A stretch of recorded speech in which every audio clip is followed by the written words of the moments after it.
ఏపీలో ఎన్టీఆర్ భరోసా సామాజిక పెన్షన్ల పంపిణీ ప్రారంభమైంది. తాడేపల్లి మండలం పెనుమాకలో బాణావతి రాములు నాయక్కు వృద్ధాప్య పింఛను, ఆయన భార్యకు సిఆర్డీఏ పింఛను, కుమార్తె సాయికు వితంతు పెన్షన్ అందజేశారు. అనంతరం వారితో మాట్లాడారు. పిల్లలను బాగా చదివించాలని చెప్పారు. తమకు ఓ ఇల్లు కావాలని సీఎంను కోరారు పాముల నాయక్.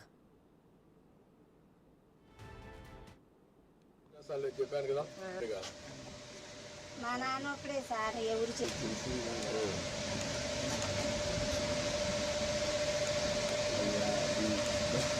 ఇల్లు కట్టించేస్తాను చెప్పాను కదా.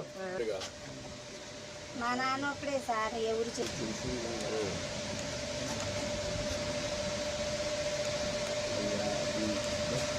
ఇల్లు కట్టించేస్తాను చెప్పాను కదా. పెనుమాకలో ఎన్టీఆర్ భరోసా పెన్షన్ పంపిణీ కార్యక్రమంలో చంద్రబాబు మాట్లాడుతున్నారు. ఇప్పుడు లైవ్ చూద్దాం. డబ్బులు శక్తి కొద్దీ 20 లక్షలు లేకుంటే కోటి రూపాయలు 50 లక్షలు తీసుకొచ్చి ఖర్చు పెట్టి ఓట్లు వేయించి మళ్ళా వెళ్ళారు.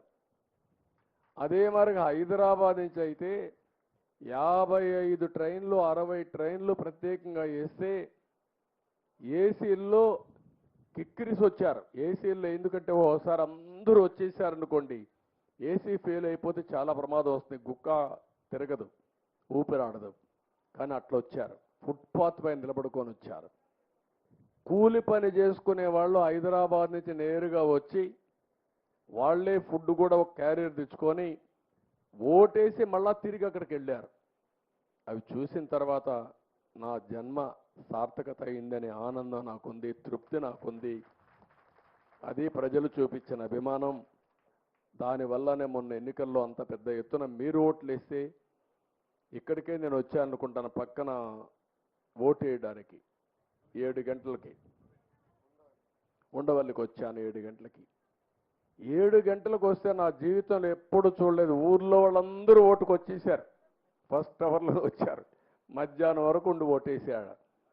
ఈ ఉత్సాహం ఎప్పుడు ఉండి మీరు మమ్మల్ని నడిపిస్తే ఈ రాష్ట్రాన్ని ఎక్కడికి తీసుకుపోవాలో అక్కడ తీసుకుపోయే శక్తి మాకు వస్తుందని చెప్పి కూడా నేను మీకు తెలియజేస్తున్నా.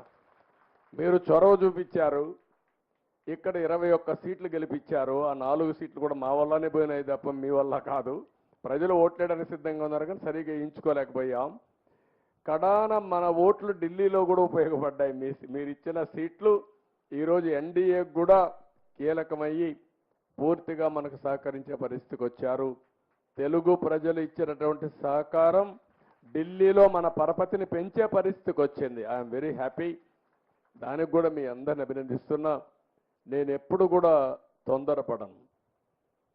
మీరిచ్చిన గౌరవాన్ని మీకోసం ఉపయోగించడం తప్ప నా స్వార్థం కోసం కాదు. ఎప్పుడు నేను ఆ పని చేయను. మీరెప్పుడు కూడా ఇదే ఉత్సాహంతో ఊరూరు ఆలోచించాలి. కులం కాదు, మతం కాదు, ప్రాంతం కాదు, బంధుత్వం కాదు. సమర్థవంతమైన పాలన, ప్రజాపాలన, మీకు సేవకులుగా ఉండే వ్యక్తులు మీరు ఆలోచించాలి. సమర్థవంతంగా పనిచేసే వ్యక్తులు మీరు ఆలోచించాలి. నేను అడుగుతున్నా, ఎప్పుడన్నా 5 ఏళ్ళు ఈ మాదిరిగా ఫ్రీగా కూర్చొని ఎప్పుడన్నా ఎక్కడన్నా మాట్లాడింది మీరు చూసారా? పేపర్లో, టీవీల్లో చూసారా? మరి ఏంటి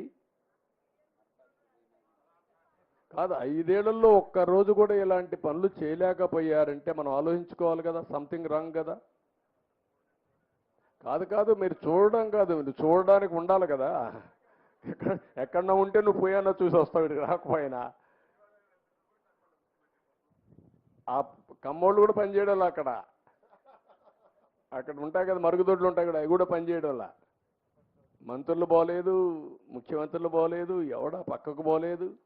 చాలా భయంకరమైన వాతావరణం. థ్యాంక్ యూ తల్లి, నీ అబ్జర్వేషన్ థ్యాంక్ యూ. మళ్ళా ఇప్పటి నుంచి నేను అప్పటికప్పుడు బాధ్యత మీకు రెఫర్ చేస్తూ ఉంటా. అదే కానీ 2004లో తెలుగుదేశం పార్టీ గెలిచుంటే హైదరాబాద్లో కూడా ఆంధ్రప్రదేశ్ రాష్ట్రం ఎక్కడికో వెళ్ళేది. 2019లో మళ్ళా గెలుచుంటే ఎక్కడికో తీసుకుపోయేవాళ్ళం. ఇప్పటికి గ్యాప్ వచ్చేది కాదు. ఆ గ్యాప్ వచ్చింది, పర్లేదు. కనీసం నేను అనుకున్నా, ఈసారి ఓటేయకపోతే ఈ రాష్ట్రం ఏమైపోతుందని బాధపడ్డా, తపన పడ్డా, నా కోసం కాదు. కానీ విజ్ఞతతో ప్రజలందరూ ముందుకొచ్చారు, సమయస్ఫూర్తి చూపించారు. ఇది మామూలు విజయం కాదు. ఢిల్లీకి పోతే కూడా ఆంధ్రప్రదేశ్లో మీకు ఎట్లా వచ్చారో మాకే తెలియదనే పరిస్థితికి వచ్చారు. దానికి మనస్ఫూర్తిగా మీ అందరినీ 5 కోట్ల ప్రజల్ని మనస్ఫూర్తిగా అభినందిస్తున్నా, ధన్యవాదాలు తెలియజేసుకుంటున్నా, కృతజ్ఞతలు తెలియజేసుకుంటున్నా. ఎప్పుడు కూడా సర్వదా మీకు కృతజ్ఞుడిగా ఉంటా. మైక్ ఒకసారి. విజయవాడ ఓకే. ఈరోజు గ్రామసభ పెనుమాకే కన్ఫైన్ చేశారు. చెప్పమ్మా. సార్ నమస్కారం సార్. లోకేష్ అన్నకు కూడా నమస్కారం. లోకేష్ అన్న 2019లో లోకేష్ అన్న ఓడిపోయినప్పటికీ మేము అది ఛాలెంజ్గా తీసుకొని అత్యధిక మెజార్టీ అందించాలని గట్టి ప్రతిజ్ఞ చేసి మెజార్టీతో గెలిపించుకున్నాం సార్. మీరు కష్టపడ్డారా, ప్రజలు ఓట్లు వేశారమ్మా? ప్రజలు ఓట్లు వేశారు, మేము కష్టపడ్డాం సార్. రెండున్నా? సరే ఓకే అమ్మా. అలాగే మరి మంగళగిరి ఈ కాన్స్టిట్యూన్సీ గెలుపులో కార్యకర్తల యొక్క కృషి ఎంత పర్సంటేజ్ ఉంది, నాయకుడు కృషి ఎంత పర్సంటేజ్ ఉంది, మీ ప్రజల అభిమానం ఎంతవరకు ఉంది? ప్రజాదరణ ఉంది సార్. మా కష్టం